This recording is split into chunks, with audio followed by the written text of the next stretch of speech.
Good afternoon, everyone. Please be seated.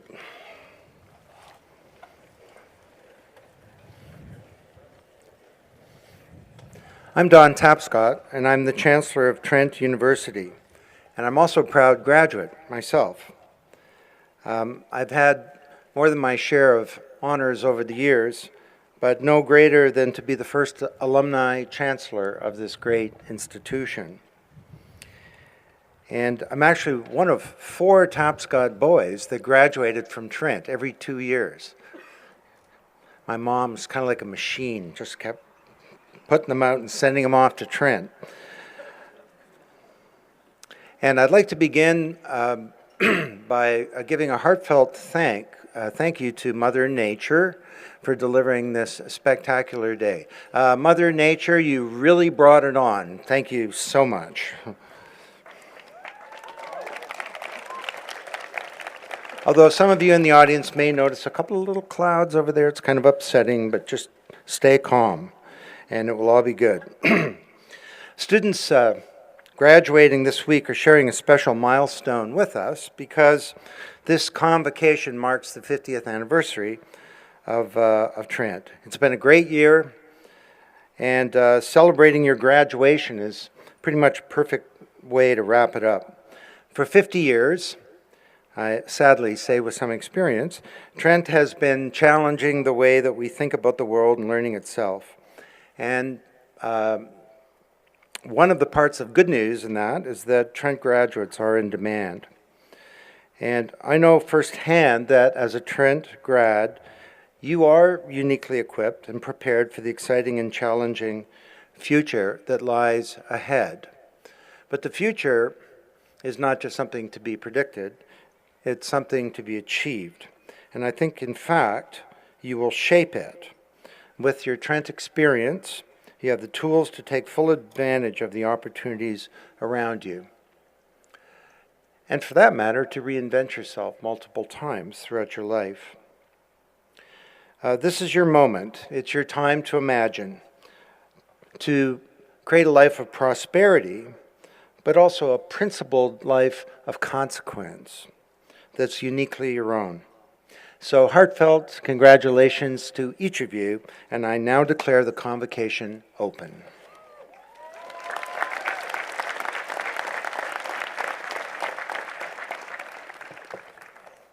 Good afternoon.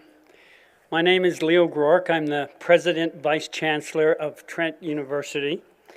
I will share with you that this is my first year as president, so this is my first set of convocations, and I'm very delighted to welcome you all to the ceremony today.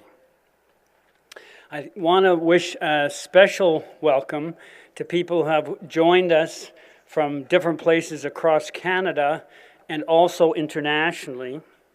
I will tell you that this morning, after this morning's convocation, I talked to families from Uganda, the Bahamas, and Saudi Arabia. And to those families from those countries, I want to say that you should be especially proud of your children, not only because they've fulfilled all the requirements for the degree, but they have survived Canadian winter at Trent University. And you might think that's a joke, but ask them what it's like to cross the Ferrion Bridge in the middle of January. It's a real challenge. But we believe we have made your children stronger by doing so. I'm hoping that everyone here will enjoy the ceremony, but also come away from the ceremony with a sense of what Trent is and what Trent strives to be. So let me, on behalf of the university, begin by acknowledging that we are located in the traditional territory of the Mississauga Anishinaabe, adjacent to the Haudenosaunee territory in eastern Ontario. I think especially in a week when Canada's Truth and Reconciliation Commission will present its findings on the regrettable history of the residential school system, it is important to honor and recognize the traditional occupants of this land. And doing so, I think, and I'm proud to say, is very much part of the Trent tradition. I did want to emphasize today to the graduates that This is a day about you. So I want you to soak it up. The attention is rightly paid to you.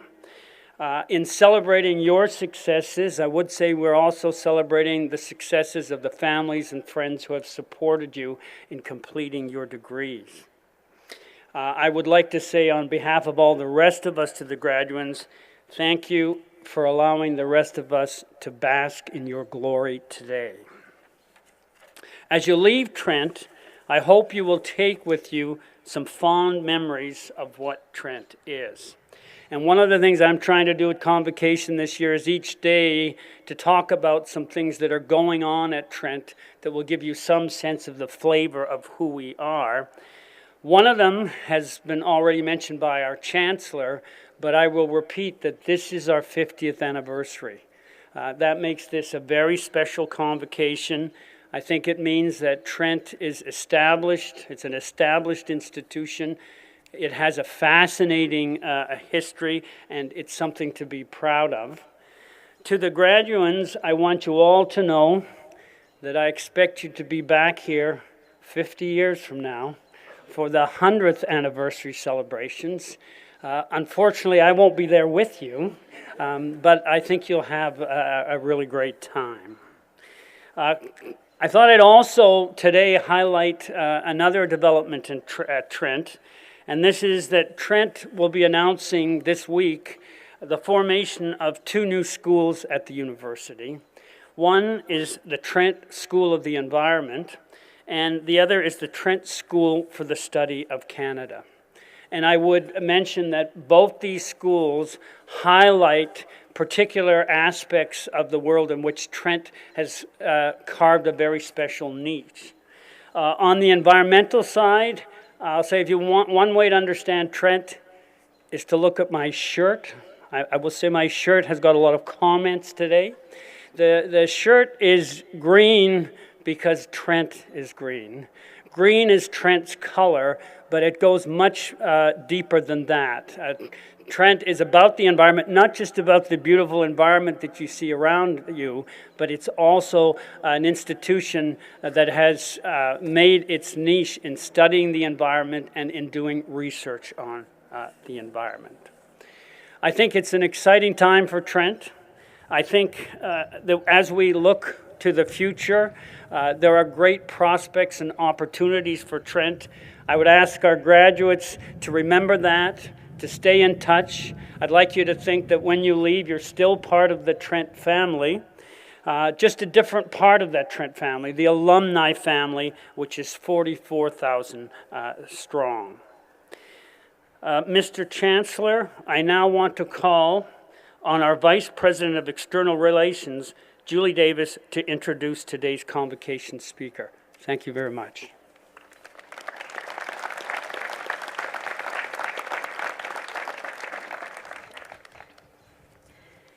Chancellor Don Tapscott is one of the world's leading authorities on innovation, media, and the economic and social impact of technology.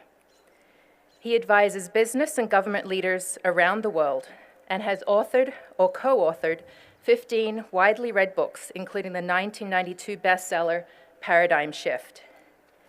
His 1995 hit, The Digital Economy, changed thinking around the world about the transformational nature of the internet.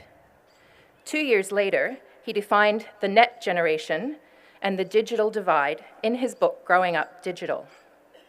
His 2000 work, Digital Capital, introduced seminal ideas like the business web and was described by Businessweek as pure enlightenment. Wikinomics, How Mass Collaboration Changes Everything, was the best-selling management book in 2007 and was translated into more than 25 languages.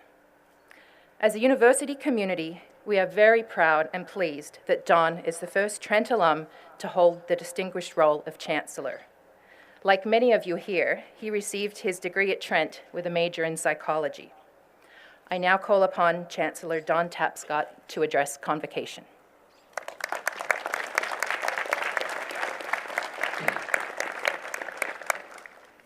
Mr. President, graduates, friends, and family, heartfelt congratulations to each of you today and to those who share in your success. It's now a tradition of 2 years that the Chancellor would give one of the convocation speeches. So you lucky folks got me today. So convocation speeches like this are designed to inspire the graduating class and give some helpful ideas for the future. So let me dispense with that task quickly. Graduates, today is the first day of the rest of your life. Don't be discouraged. Turn lemons into lemonade. Winners never quit. Good things come to those who wait, and what doesn't kill you can only make you stronger.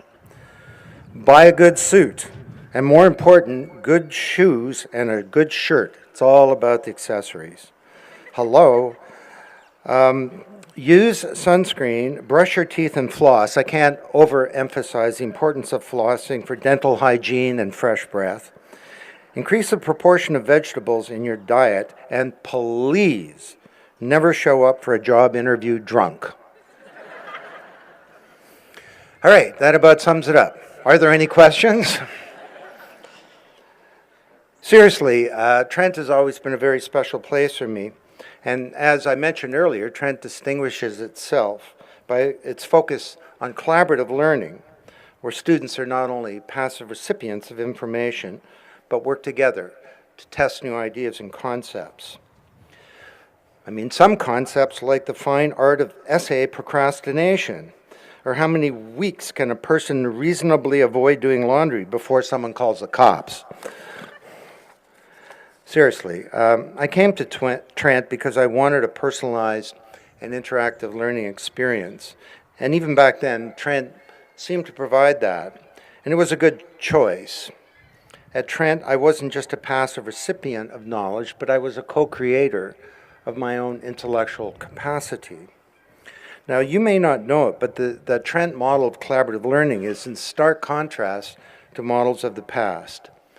The industrial age really was an age of scale and of standardization, where someone with power and control pushed out standard units to passive recipients, mass production, mass distribution, mass marketing, mass media, mass education, where we pushed out products and advertisements and TV shows and lectures. And the model of education was focused on the teacher. It was one way, it was one size fits all, and students were passive in the learning experience.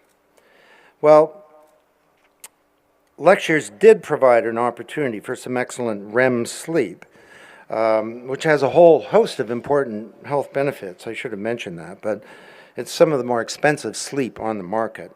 But anyway, so as a baby boomer, I was pretty comfortable with this whole industrial model, because the boomers grew up watching television for 24 hours a week, and we were broadcast to. And everything seemed to be, I was a passive recipient of something else. I mean, the baby boomer family, mom reported to dad, and the kids reported to mom. And the communications all went one way. Our family, there were 5 kids, and that meant that the dog, I was the eldest, so the dog reported to me. But you know, this was enshrined in popular culture like Father Knows Best. We went to church on Sunday where a minister broadcast to us. Companies pitch advertising to us one way. My teacher broadcast to me at school. When I entered the workforce, I had a boss who wanted to tell me what to do and supervise me. And this is all changing, and it's good. And the Trent model is important because today's young students have grown up interactive and immersed in interactive media, communicating, rather than being the inert and isolated viewers of television like their boomer parents. So, and soon, this is going to extend. We won't have to just sit there and watch the Toronto Maple Leafs lose. We can actually shriek directly into the television. And what's more, the players will hear us. So this has got a lot of potential. So collaboration is important not just because it's a better way to learn. The spirit of collaboration is penetrating every institution in all of our lives. So learning to collaborate is actually part of equipping yourself for effectiveness, for problem solving, for innovation and lifelong learning in an ever-changing knowledge economy. And the digital revolution really accelerates this. Now, some of you out there may have heard of the interweb. It's this place where you go where all these computers are connected. Some of you may have gone to the Google. Has anyone here gone to the, just ask it a question, it gives you answers, and you can put up instant grams and go to the whole Twitterverse and just tweet away, or twerp, or whatever that. Seriously, I'm going to invest in the internet. I'm just waiting for it to take off. Seriously, we're entering a new age of participation where collaboration is spreading across the world, kind of like measles in 2015. But I digress again. And teams are critical to almost everything. So rather than superiors and subordinates, peers can now come together and create value, sometimes on an astronomical scale. So thousands of volunteers collaborate in creating Linux, the world's most important computer operating system. Hundreds of thousands of amateur astronomers are part of Galaxy Zoo, mapping the galaxies. Millions of people have worked together to create Wikipedia, an encyclopedia in 240 languages, and according to the big study that's been done, it's as good as the quality is roughly the same as the one created by the learned professors and Pulitzer and Nobel Prize winners. Just an interesting fact on that, the most visited page of all time is a tie between the entry for bacon and the entry for a book I wrote called Wikinomics. But anyway. And hundreds of millions of people participate in networks that involve private companies, governments, civil society, individuals. I call them global solution networks. They're trying to make the world a better place. So that's not to say that there isn't a dark side to all of this. 20 years ago, I wrote a book called The Digital Economy, which my publisher, at least, says was the first bestseller about the web. And I just did a 20th anniversary edition where I wrote a number of new chapters, and I had to reflect on what's actually occurred in the last 20 years. And in the book, I said this is a time of vast opportunity and promise. I said it's also a time of potential danger, and some bad things could happen. Quote, there could be dislocations in labor markets, with old industries and jobs disappearing and the rise of structural unemployment. Well, look at today. This is the first time in human history where we've had economic growth, but we haven't had commensurate job creation. And there are many causes for this, but the biggest one, weirdly, is technology. The technology originally attacked the blue-collar part of the workforce, and now there's a new wave of technologies that are coming out that are targeted at the heart of every part of the workforce. And the whole debate between Uber and the taxi industry, where Toronto was shut down yesterday over taxi protests, whoever wins that, it'll be a Pyrrhic victory, because a decade from now, they'll all be autonomous vehicles driving around. The Uber, it's partially owned by Google. I should call it the Goober. The Google autonomous vehicle has gone 1.5 million miles. It's never had an accident. I actually had one. It was rear-ended from behind by a human. So we're witnessing youth unemployment levels in the Western world from 15 to 60%. So this situation is not only immoral, it's a great powder keg. The second thing I said back then, I said, this could happen. We could have the destruction of our privacy in an unprecedented and irrevocable manner. Well, this is a big topic on the minds of a lot of thoughtful people. And since the book was written, there's been a big change in how we safeguard our privacy. Back then, I said, be careful what you put online. It was called data minimization. Well, that's no longer feasible, because everywhere we go, we're laying down a trail of digital crumbs. And what stays, or what happens in Vegas, stays on YouTube. So new approaches are required. I'd like to tell you what they are, but I can't, because I have to protect my privacy. Thirdly, I said there's a danger that we could have a severe bipolarization of wealth. Well, income inequality is one of the biggest topics today. It was listed as the #1 global risk for the World Economic Forum this year. And it's the topic of the #1 best-selling New York Times book, Capital in the 21st Century, by French Marxist economist Thomas Piketty. Now, while many disagree with his remedies, it's very difficult to debate his scholarship, which is very, very sound. How can this be? We have growing wealth, but we also have growing social inequality. I'll mention one other. I said, what will be the impact of the digital economy on the quality of life? Well, this is a big, hotly debated topic. As for the idea that technology makes us stupid, many measures of smartness, including IQ, standard test scores, number of university graduates, suggest otherwise. However, there are concerns. Back then in the book, I quoted the brilliant thinker Alan Kay. He said, another way to think about the roadkill on the information highway is, will there be billions who forget that there are off-ramps to destinations other than Hollywood, Las Vegas, the local bingo parlor, or the shiny beads of the shopping network? So these are all big changes that are happening real time, and it's going to be up to your generation to reverse the dark side to ensure that the promise is fulfilled. Now, on a cheerier note, today you're graduating with specializations in high-demand fields: chemistry, physics, computer science, geography, psychology. Psychology worked out pretty well for me. And notwithstanding unacceptably high youth unemployment levels in Canada, you're probably thinking you chose pretty well, and so you did. Employability in those fields is high, and nearly all of you will find work related to your field of study, most of you quickly, nearly all of you within a year of graduating. But you also may be surprised to know that your colleagues who are graduates in the arts and humanities and so-called other soft fields will also find work related to what their passion as well. However, your generation is really facing these new challenges, not just from the prospect of technology-induced structural deficiencies in labor markets. You know, when I graduated, I was set for life. That's the way I viewed it. Today, purely from a knowledge perspective, you know that you're set for, 15 minutes. And what's important when you graduate is not just what you know, but it's your capacity to think. It's your capabilities. It's your ability to solve problems and research and put things into context and understand the interrelationship between things, and your desire to reinvent your knowledge base.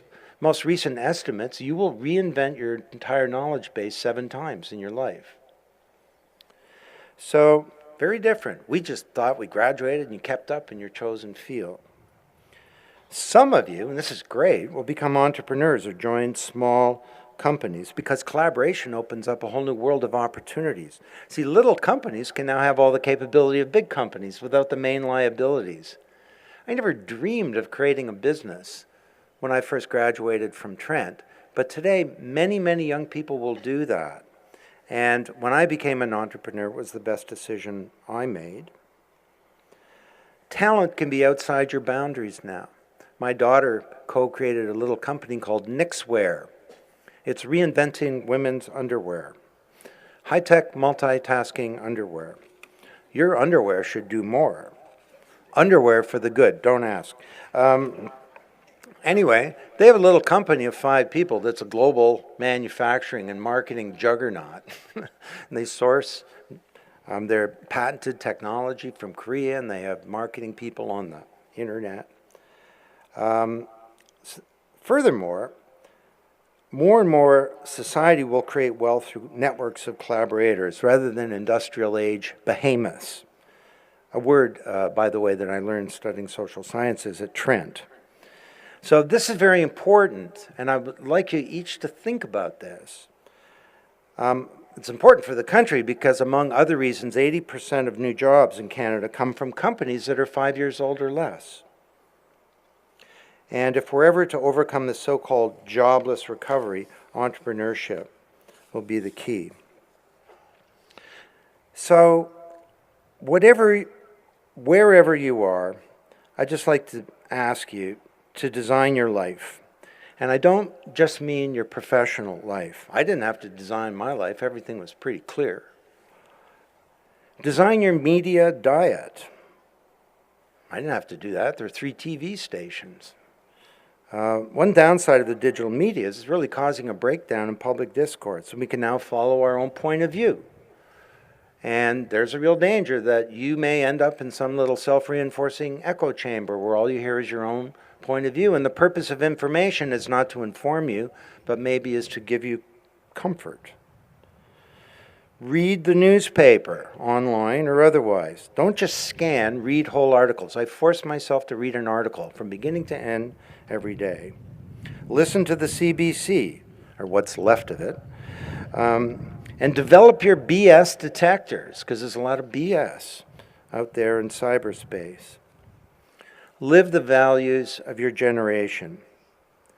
Well, maybe except for the endless photos of your brunch on Instagram. But you can leave that one behind. And develop a plan for lifelong learning. Not that you know where you're going to go, but that you put in place the machinery to enable you to reinvent your knowledge base. Continue your university experience, perhaps by an additional degree, but also with a full life that's purposeful, that's transformational, and makes it different.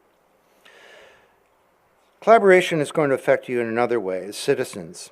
Trent describes itself as the champion of collaborative learning that's personal, purposeful, and transformative. And many of you came to Trent because you care, you want to make a difference, perhaps in your profession, but also in the world. And this is a time of great transformation. So by all means, go out, get a good job, set up a company, work for a government agency, be a teacher, be prosperous. You know, Spock, live long and prosper. But we need more from you than that. And my hope is that you'll not only be effective professionals, but that you'll be agents for change in these troubled times. Because I'm sure it's no revelation to you that our society has many problems. And my generation is leaving you with not the best situation. Kind of sorry about that. Many of our institutions of the industrial age that have served us well for decades are in various stages of being stalled or frozen or in atrophy, from old models of government, the financial services industry, science, education, media, the corporation. They seem paralyzed. Leaders of institutions, many parts of our society have lost trust. The global economy is stalled, and the world is deeply divided. It's too unequal, it's too unstable, and it's too unsustainable. And your generation is going to have to turn the situation around. You need to find new solutions for our connected world, and each of you will have a role to play. You need to participate and change in your workplace, in your community, in your country, and in causes you join as a global citizen. And you will need to teach your children well. Now, I've never been more optimistic in my life about the future of things, and sitting here looking at you, I believe that you're uniquely equipped to lead this change. Because as you enter the workforce in society, you not only have the intellect and the capability, you have at your fingertips the best tools ever for innovation, for research, for learning, for finding out the truth, and even for organizing collective responses. So your Trent experience will serve you well. And as citizens, I hope that you'll demand a more transparent government and that politicians engage with you more than simply asking for your vote.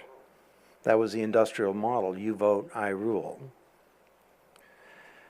Now, I don't mean to put too much pressure on you guys, but I'm kind of pinning all my hopes on the fact that you'll bring about a whole new era of democracy.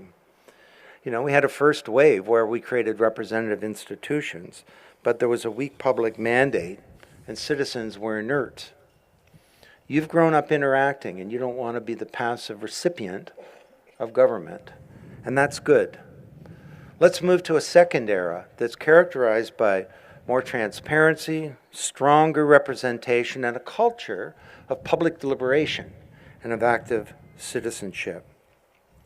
Now, don't get me wrong, I'm not suggesting that each of you become a candidate for prime minister or leader of the world or something like that. Change will happen for you in every home, in every community, every business, every research lab, every classroom, organization, every nook and cranny of society. And it's an opportunity for each of you, if you will it. As I said, my generation has not done the best job of ensuring that the world you're inheriting is a better one. We made some big mistakes, but your time has come. And with you rests the hopes of the world. Carry this mantle well. And hey, if you want to collaborate with me, I'm at dtapscott on Twitter. Thank you very much.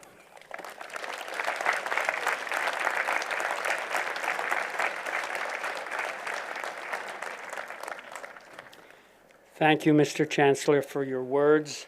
I would say I think us fortunate to have you as Chancellor, and I think our graduates are fortunate to join an alumni base which includes you among it. I'd now like to call upon our Dean of Sciences, Professor Holger Hintelmann, to present the candidates for all degrees. Okay. We ask that you hold your applause until all graduates have received their degrees and been congratulated by the Registrar, Tracy Aladrissi. Mr. Chancellor, I'm pleased to present for the degree of Bachelor of Arts in the Honors Program candidates whose names will be read, whom the Senate has duly declared worthy of the honor that they may receive the degree at your hands.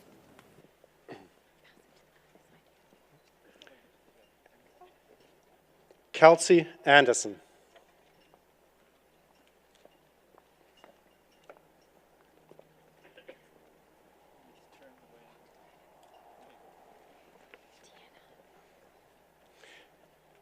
Tiana Arsenault Logan.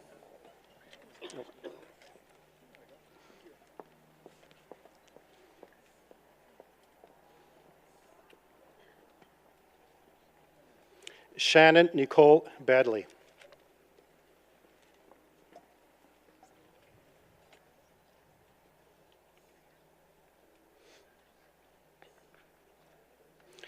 David Bolsby.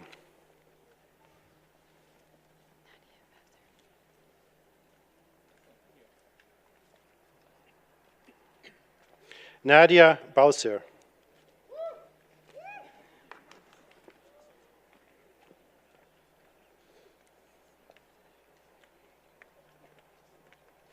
Caitlin Patricia Brockington.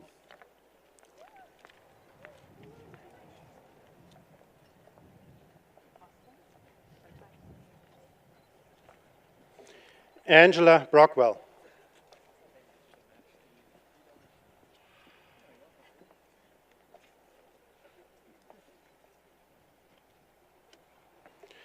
Austin Churchill Fertile.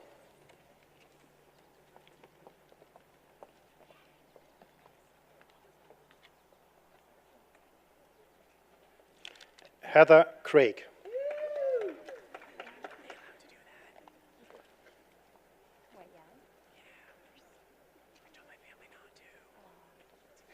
Adrian Creighton.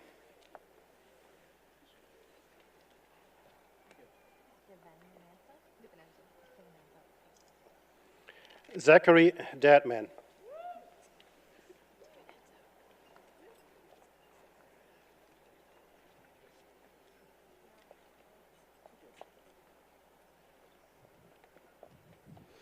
Danielle Divenanzo.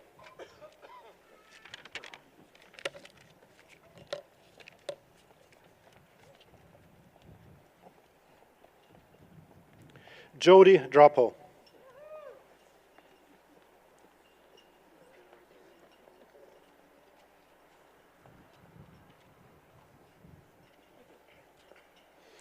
Alexandra Duncan.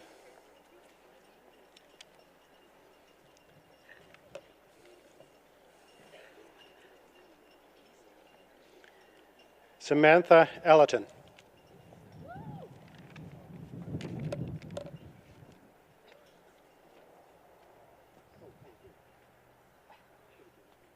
Paige Farrell.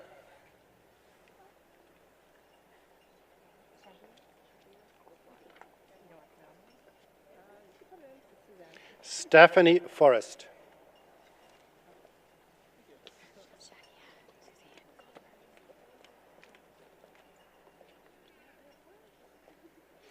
Shadia Suzanne Goldburn.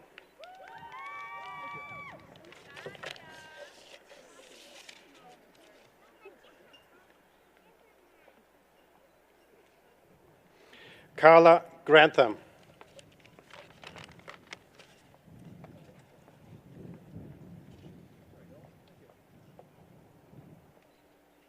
Rebecca Heron.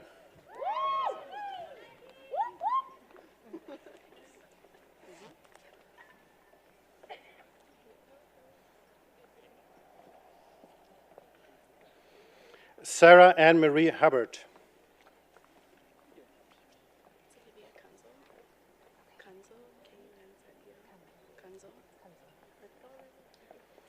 Phoebe Jones.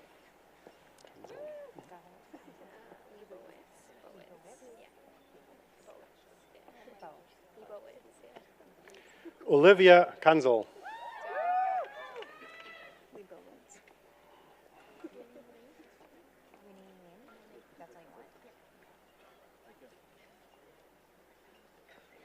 Michelle Leibowitz.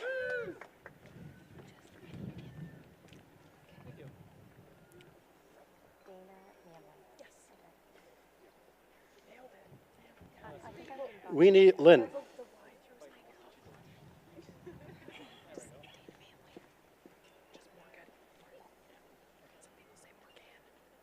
Dana Manley.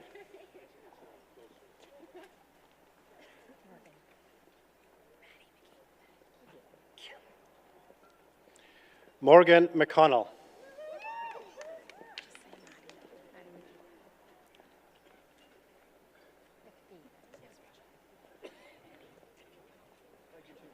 Maddie McGee.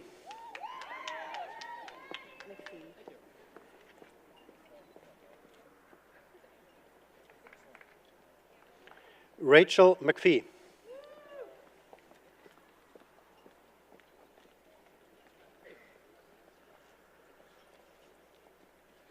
Jennifer Milligan.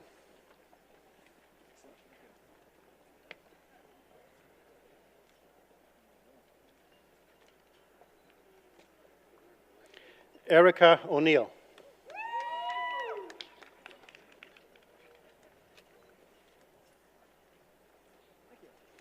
Simon Paul.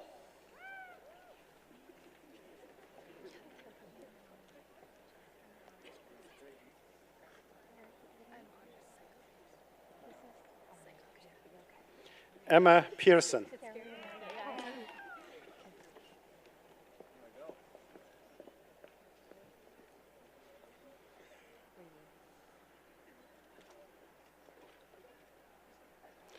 Danielle Plumpton.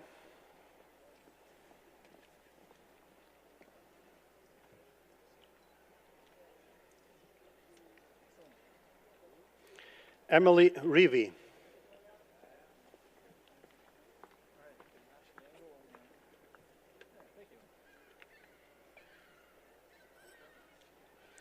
Catherine Robertson.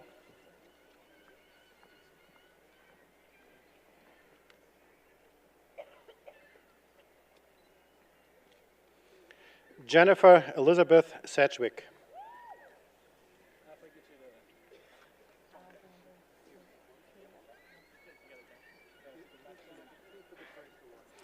Ashley Tiller.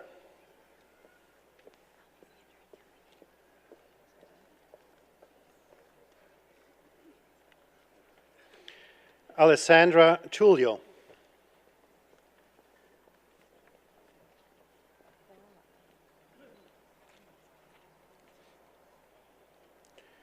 Joel Vines.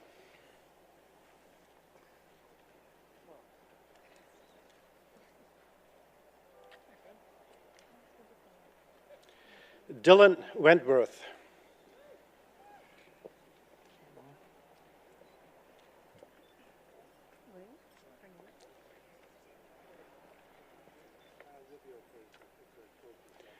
Jacqueline Wolf.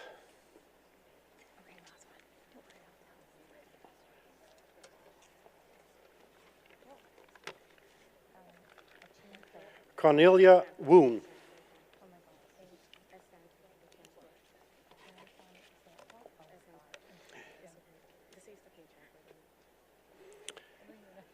Please join me in congratulating the recipients of Bachelor of Arts degrees in the honors program.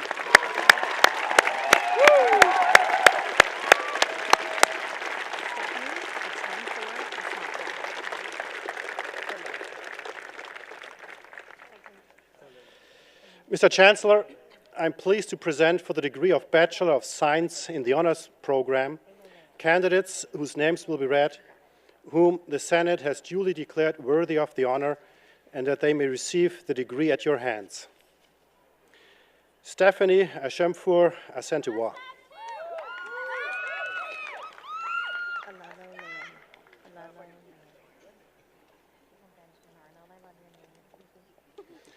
Sultan Alolayan.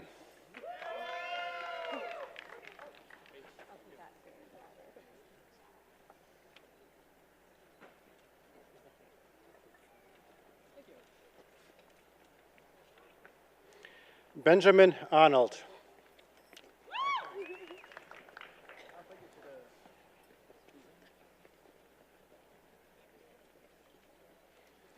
Tyler Ashfield.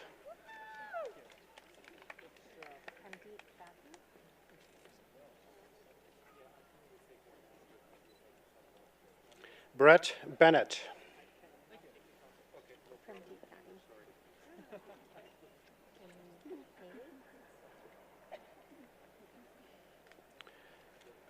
Premdeep Bhatti.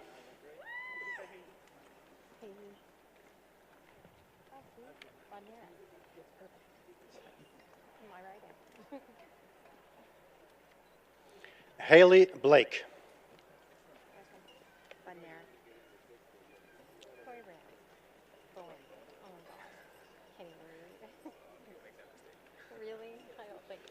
William James Botnerick.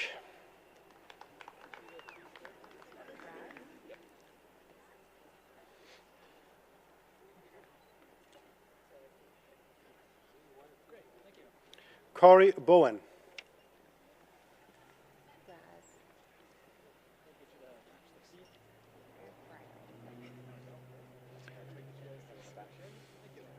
Jonathan Brass.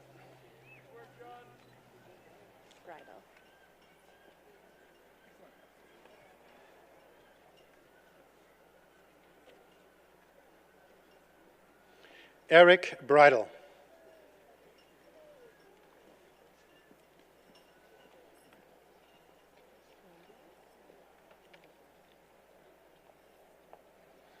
Taylor Buck.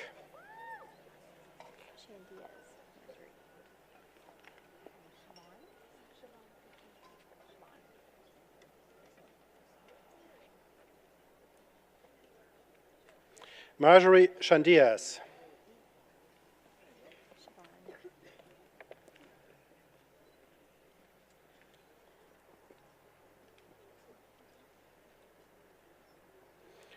Siobhan Christensen.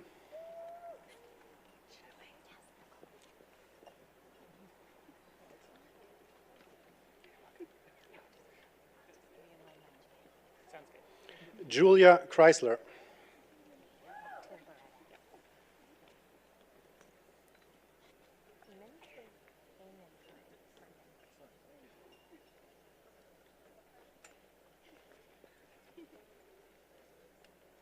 Ryan Cole.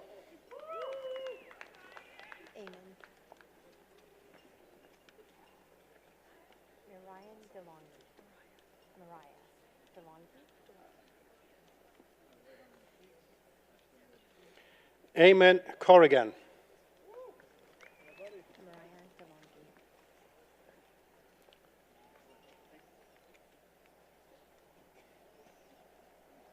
Mariah DeLonghi.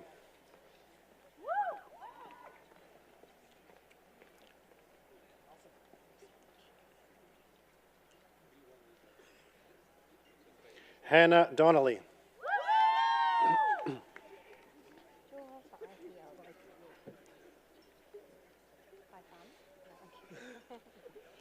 Jason Engelhardt.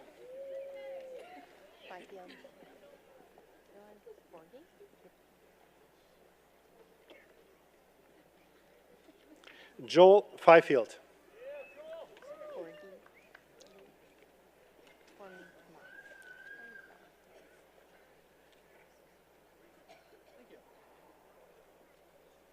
Dylan Forgy.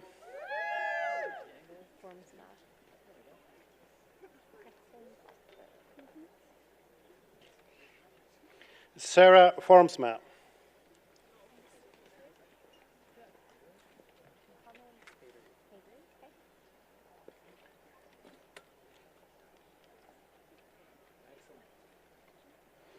Kristen Foster.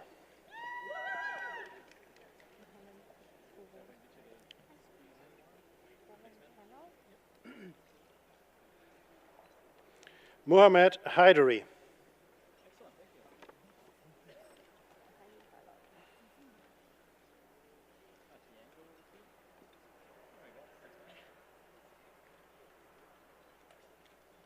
Devin Hamill.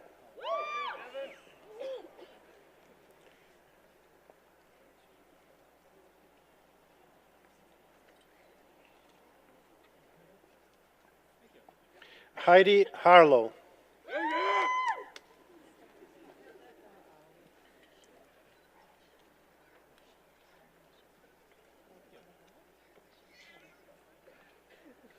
Matthew Harris.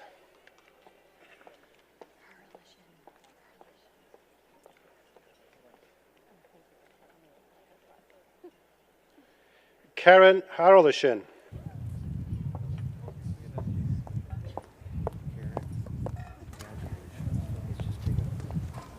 Facebook profile picture. You know this guy? Yeah. Okay, so we don't have to call you Brody. Tiffany Hunter. Stephanie? Tip. Very nice to meet you. You too. Congratulations. Thank you. Good job. Robert Krant. Robert, well done. Good job. Let's get it. Well done. Spencer Christensen. Woo-hoo. Congratulations. Get your Facebook profile. Okay, congratulations. Allison Ladd. Allison, way to go. A lot of work. What did you study? Psychology. Yeah. Stephen Lamson. Steven, congratulations. Let's just take a picture. Are you in psych too? No. Oh, good for you. David Lennick. David, congratulations. What did you take? Here's Emily McDonald. Emily, congratulations. What was your field? Geography. Tori McEwen. Yay, Tori. Congratulations. What would you study? Psychology. Yes. Natalie Work for me. McMullen.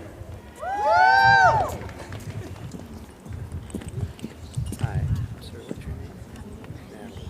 Very nice to meet you. We're going to take a picture. Congratulations. Good job. Alex Milne. Alex, good job, man. Way to go. Enjoy. Michael Nanofsky. Mike, nice. Good job. Way to go.